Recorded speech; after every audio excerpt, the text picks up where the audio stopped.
नमस्कार, स्वागत है आप सभी का तुलसी तीर्थ के इस चैनल पर। आज श्रीमद् भागवत गीता के अष्टम अध्याय का महात्म तथा गीता पाठ की दोहावली में आइए महात्म को आरंभ करते हैं। श्रीमद् भागवत गीता के 8वें अध्याय का महात्म। भगवान शिव कहते हैं, देवी अब 8वें अध्याय का महात्म सुनो। दक्षिण में अमर्दकपुर नामक एक प्रसिद्ध नगर, वहाँ भाव शर्मा नाम का एक ब्राह्मण रहता था, जिसने वैश्या को पत्नी बनाकर रखा हुआ था। वह मांस खाता, मदिरा पीता और हर बुरे कार्य में लिप्त रहता था। बड़े भयानक स्वभाव का था, मन में हौसले बड़े बड़े रखता था। एक दिन मदिरा पीने वालों का समाज जुटा था। उसमें भाव शर्मा ने भर पेट ताड़ी पी, खूब गले तक उसको चढ़ाया और अजीर्ण से अत्यंत पीड़ित होकर पापात्मा कालवश मर गया। और वहाँ पर ताड़ का वृक्ष हुआ।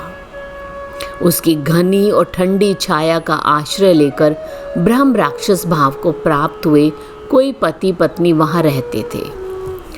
पूर्व जन्म की घटना इस प्रकार से है कि एक कुशीबल नामक ब्राह्मण था।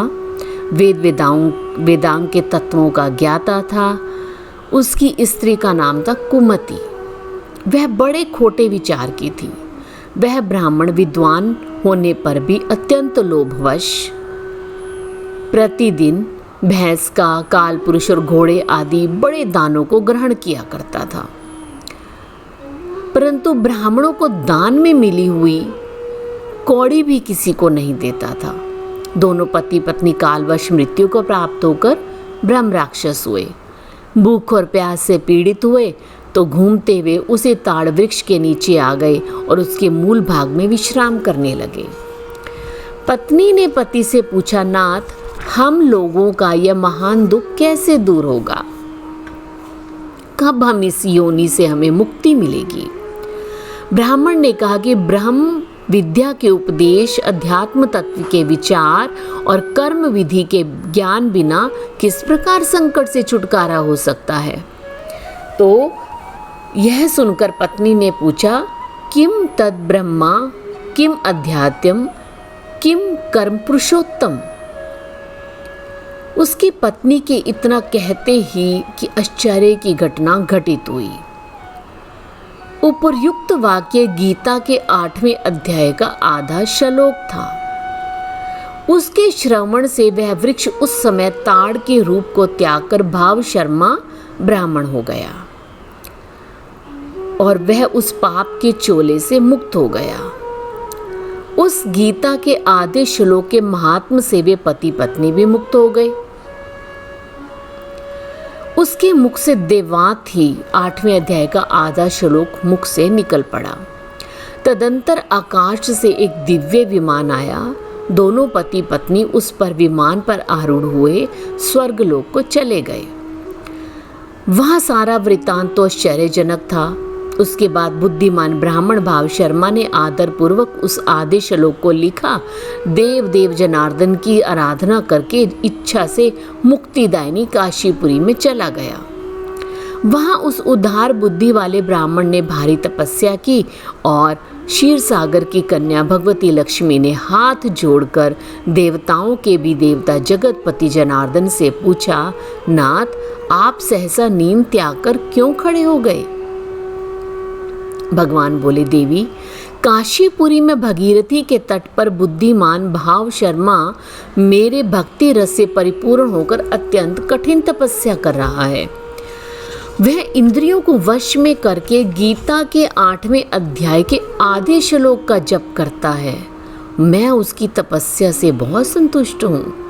बहुत देर से उसकी तपस्या के अनुरूप फल का विचार कर रहा था। प्रिय, अब मैं फल देने को उत्कुंठित हूँ। पार्वती ने पूछा, भगवान श्री हरि सदा प्रसन्न होने पर भी जिसके लिए चिंतित हो उठे थे, उस भगवत भक्त भाव शर्मा ने कौन सा फल प्राप्त किया? महादेव कहते हैं, देवी, द्विज श्रेष्ठ भाव शर्मा प्रसन्न हुए भगवान विष्णु के प्रसाद को पाकर मोक्ष को प्राप्त हुआ। और उसके अन्य वंशज जो नरक यातना में पड़े थे उसी के शुद्ध कर्म से भगवत धाम को प्राप्त हुए। भगवत पार्वती, यह 8वें अध्याय का महात्म थोड़े में ही तुम्हें बताया है, इसलिए इस पर सदा विचार करते रहना चाहिए। आइए श्रीमद् भागवत गीता के 8वें अध्याय का दोहावली में पाठ करते हैं। अर्जुन ने कहा, कृष्ण, क्या वह ब्रह्मा, क्या अध्यात्म, क्या कर्म? अधिभूत कहते हैं किसे अधिदैव का क्या मर्म है? इस देह में अधियज्ञ कैसे और किसको मानते? मरते समय कैसे जितेंद्रिय जन तुम्हें पहचानते? श्री भगवान ने कहा, अक्षर परम है, अक्षर परम वह ब्रह्म है।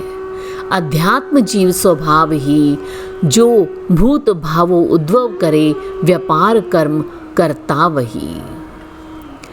अधिभूत नश्वर भाव है, चेतन पुरुष अधिदैव ही। अधियज्ञ में सब प्राणियों के देह बीच सदैव ही। तन त्यागता जो अंत में मेरा मनन करते हुए, तन त्यागता जो अंत में मेरा मनन करते हुए, मुझ में असंशय नर मिले वह ध्यान जो धरता हुआ। अंतिम समय तन त्यागता जिस भाव में जन व्याप्त है, अंतिम समय तन त्यागता जिस भाव में जन व्याप्त हो, उसमें रंगा रहकर सदा उस भाव में ही प्राप्त हो। इस हेतु मुझको नित निरंतर ही सुमर कर युद्ध भी। अर्जुन, इसी भाव को अपने चित्त में रमाते हुए युद्ध भी अगर करना है तो भी मुझे अपने चित्त में रमते रहो। संशय नहीं मुझ में मिले, मन बुद्धि मुझ में धर सभी। इसमें कोई संशय नहीं है कि तुम्हारी मन बुद्धि मुझ में ही आकर मिलेगी। अभ्यास बल से मुक्त योगी चित्त अपना साध के उत्तम पुरुष को प्राप्त होता है, उसे आराध के। सर्वज्ञ शास्त्र सूक्ष्मतम आदित्य सम तम से परे, जो नित्य अचिंतनीय अनादि सर्वाधार का चिंतन करे। कर योग बल से प्राण भ्रकुटी मध्य अंतिम काल में, निश्चल हुआ वह भक्त मिलता दिव्य पुरुष विशाल में। अक्षर कहे वेदज्ञ जिसमें राग तजयति जन जमे, हो ब्रह्मचारी जिसलिए वह पद सुनो संक्षेप में। सब इंद्रियों को साध कर निश्चल हृदय में मन धरे, सब इंद्रियों को साध कर निश्चय हृदय में मन धरे, फिर प्राण मस्तक में जमा कर धारणा योगी करे। मेरा लगाता ध्यान कहता ओम अक्षर ब्रह्म ही, तन त्याग जाता जीव जो पाता परम गति है वही। भजता मुझे जो जन सदैव अनन्य मन में, मन से प्रीति से, नित युक्त योगी वह मुझे पाता सरल सी रीति से।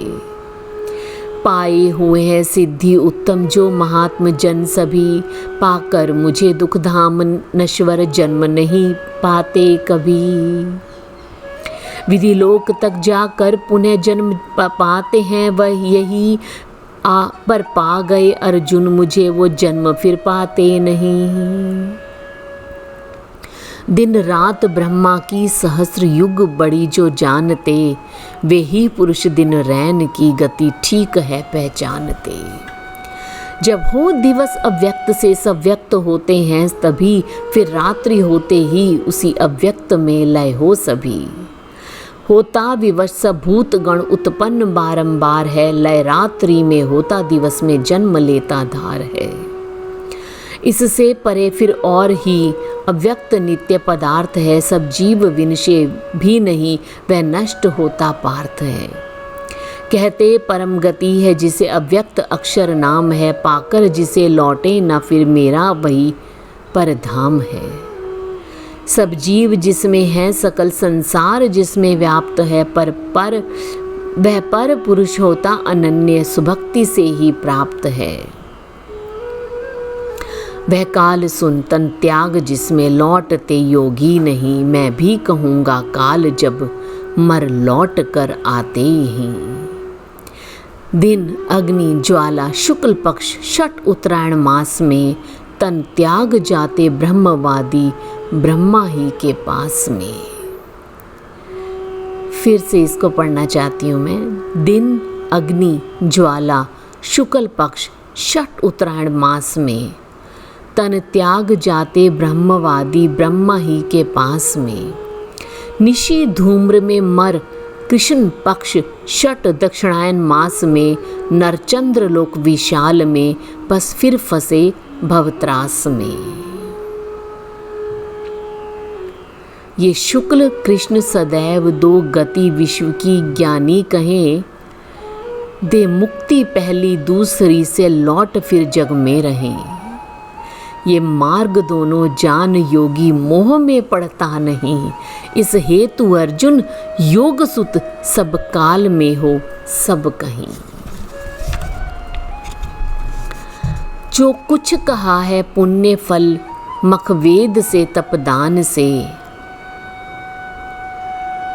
सब छोड़ आदि स्थान ले योगी पुरुष इस ज्ञान से।